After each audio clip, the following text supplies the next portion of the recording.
Pemirsa, Menteri Agama Nasaruddin Umar mengajak seluruh elemen bangsa untuk dapat mewujudkan Ramadan 2025 yang menyenangkan dan menenangkan. Awal Ramadan 1446 Hijriah memiliki kemungkinan besar dilaksanakan secara serentak di seluruh umat Muslim Indonesia.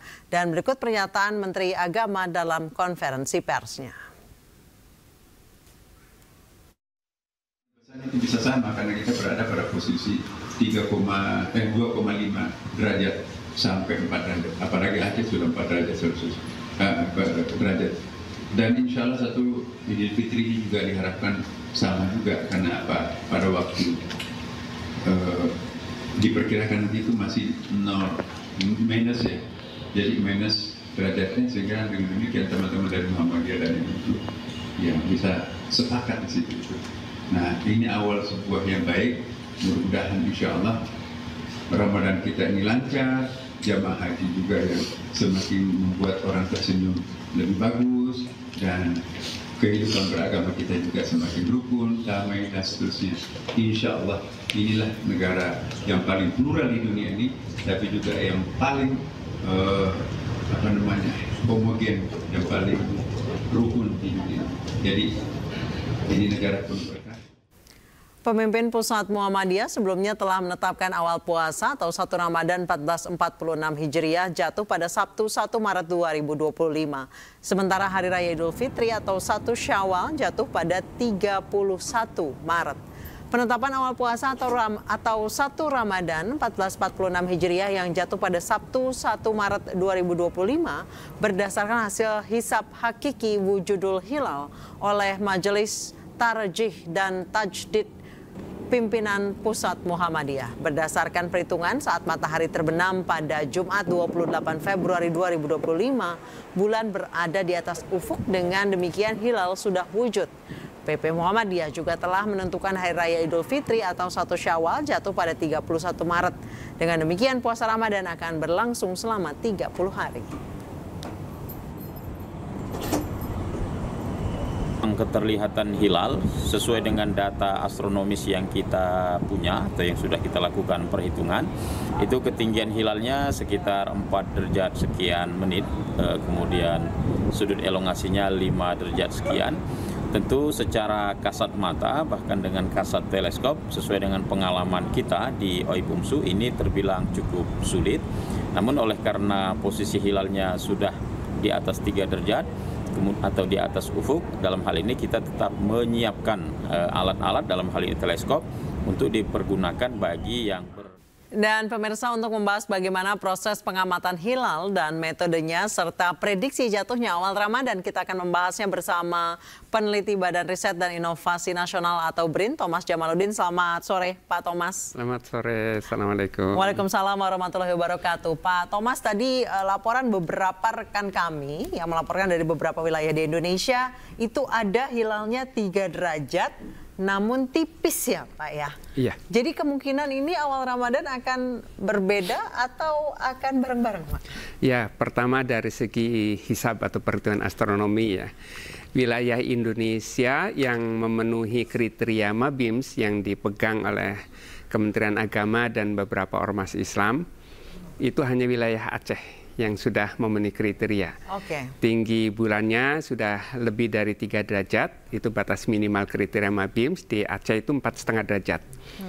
Nah, elongasinya atau jarak bulan dan matahari itu 6,4. Ini batas minimal kriteria MABIMS yang dipegang di Indonesia.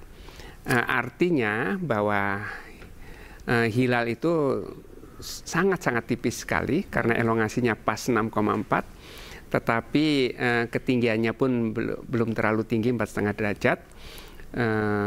Artinya hilal ini sangat sulit dilihat ya, karena hilal ini sangat tipis, kemudian ufuk barat itu masih cukup terang. Tapi prinsipnya itu masih mungkin dilihat. Kendala yang kedua selain hilalnya tipis, ya, cuaca. Tadi dilaporkan kan mendung bahkan gerimis ya. Dari Sabang sampai Merauke, rekan-rekan kami semua melaporkannya mendung. Nah, kalau mendung itu artinya tidak bisa dilihat. Nah, nanti keputusannya pada sidang isbat Nah, pada sidang isbat ini kemungkinan ada perdebatan karena ada yang berpendapat karena ini sudah masuk kriteria di wilayah Aceh, mestinya bisa diambil keputusan besok, itu awal Ramadan, 1 Maret. Tetapi bisa jadi ada pendapat yang kedua karena hilalnya sebut aja misalkan tidak terlihat, itu kemudian akan mengusulkan bulan Sya'bannya digenapkan 30 hari. Sehingga 1 Ramadannya jatuh tanggal 2. Nah, ini ada 2 pilihan seperti ini kalau hilalnya tidak terlihat. Kalau hilalnya terlihat di suatu tempat lah di Aceh atau mungkin di sekitar Aceh, itu akan aman bahwa 1 Ramadannya jatuh tanggal 1. Nah, yang kemungkinan nanti akan ada perdebatan pada sidang isbat kalau hilalnya tidak terlihat di seluruh Aceh atau di sekitar Aceh. Itu yang tadi. Kenapa ada sih Pak Aceh itu jadi penentu, Pak? Iya, karena di Aceh ini posisi bulan pada saat maghribnya cukup tinggi. 4,5 dan elongasinya 6,4. Karena paling barat ya? Iya, paling barat. Karena makin ke barat itu bulan itu semakin tinggi.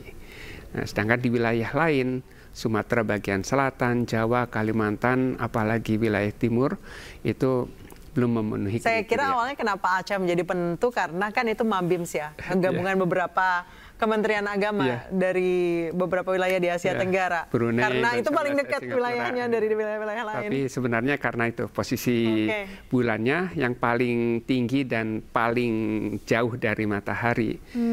Artinya sabitnya yang paling tebal, relatif paling tebal itu hanya wilayah Aceh. Jadi kalau misalnya masuk bulan baru yang akan terlihat duluan itu akan di Aceh ya? Di Aceh, yang lain memang tidak mungkin terlihat. Baik. Jadi walaupun dilaporkan ada pengamatan dari Jawa Timur, dari Jakarta, kemudian dari tempat lain. Bahkan dari paling ujung timur, dari Papua. Iya, apalagi, nah itu kemungkinan besar tidak terlihat. Karena memang masih rendah dan juga masih terlalu dekat dengan matahari. Sangat-sangat tipis. Pak Thomas ya. Baik. Beberapa tahun ini setelah 10 tahun masyarakat Indonesia lebaran bareng-bareng. Beberapa tahun lalu sempat beberapa kali berbeda. Itu apa sih Pak yang menjadi penyebab perbedaan? Padahal dua-duanya tidak ada yang salah ya sebenarnya. Iya.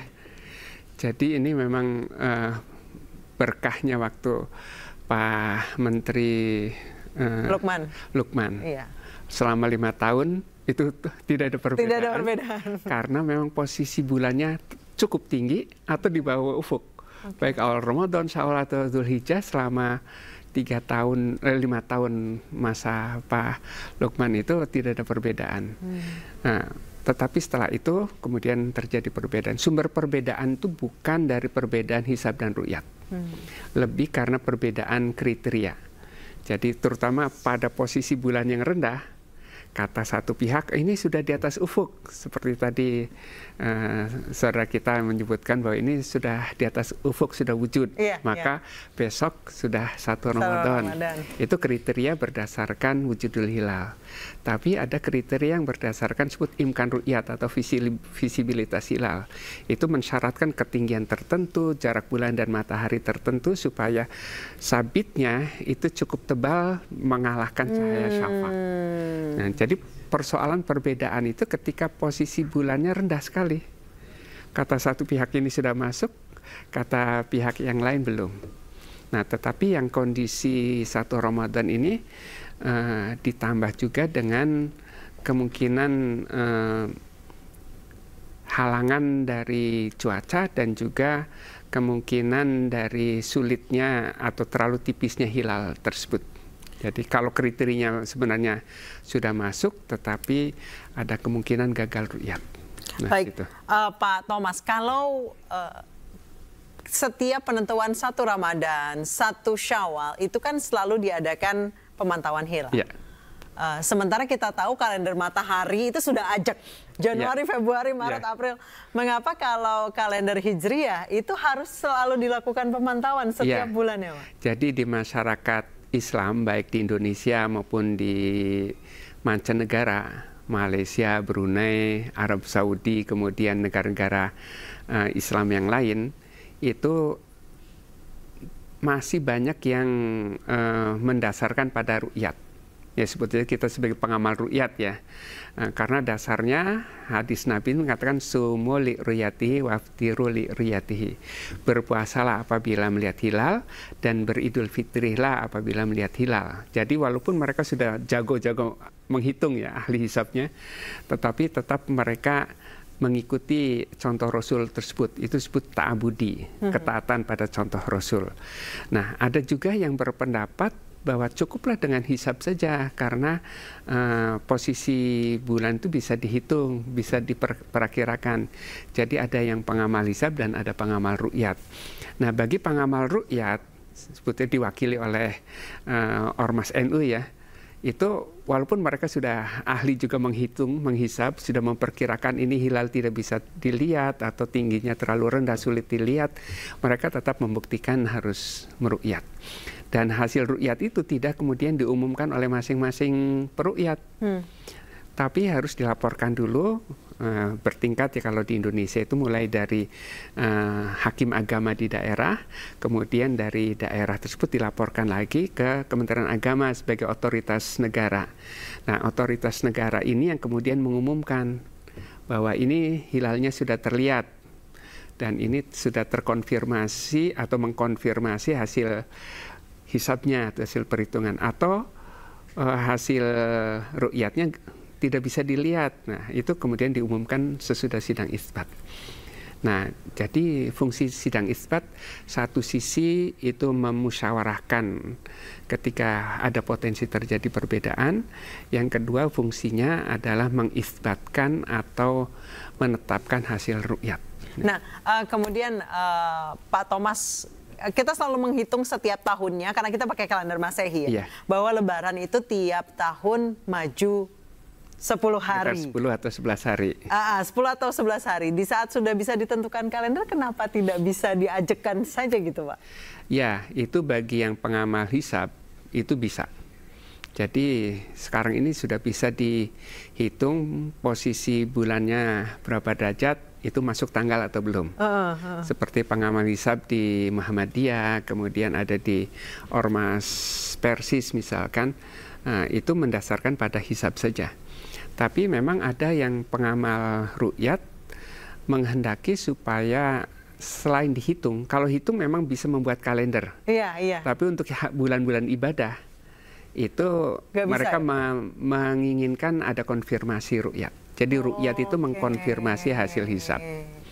Baik. Jadi untuk Idul Fitri, Idul Adha itu tetap dan dibutuhkan. Awal puasa tetap dan awal harus. Puasa.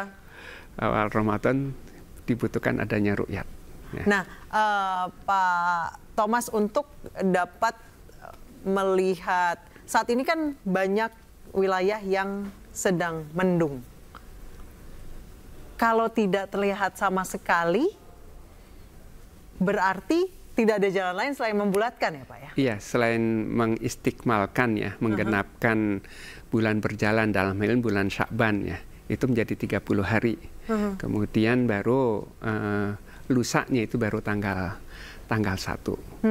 Nah, tetapi kita belum bisa menentukan sebelumnya sih, karena nanti pada sidang isbat itu biasanya ada pendapat-pendapat yang jadi pertimbangan Menteri Agama juga. Jadi bisa jadi karena begini, ada pendapat di masyarakat termasuk di ahli hisab ru'yat ya, kalau bulan sudah memenuhi kriteria di suatu wilayah di Indonesia dan juga dikuatkan oleh fatwa Majelis Ulama tahun 1981 bahwa ketika ahli hisab sudah bisa menentukan bahwa kemungkinan hilal bisa dapat dilihat dan pada saat ru'yat tidak bisa dilihat, maka bisa ditentukan besoknya itu sebagai tanggal 1. Nah, itu bagi pengamal hisab. Tapi bagi pengamal ru'yat tetap saja harus menunggu. Harus dilihat ya Pak. Harus menunggu. Nah, itu nanti waktu sidang isbat diputus. Baik Pak Thomas, kita masih akan lanjutkan dialog ini, tapi bukan dengan saya, nanti dengan rekan saya Diandra Mukni, dan kami masih akan lanjutkan dialog terkait mencari hilal 1 Ramadan. Breaking News akan kembali usai jeda.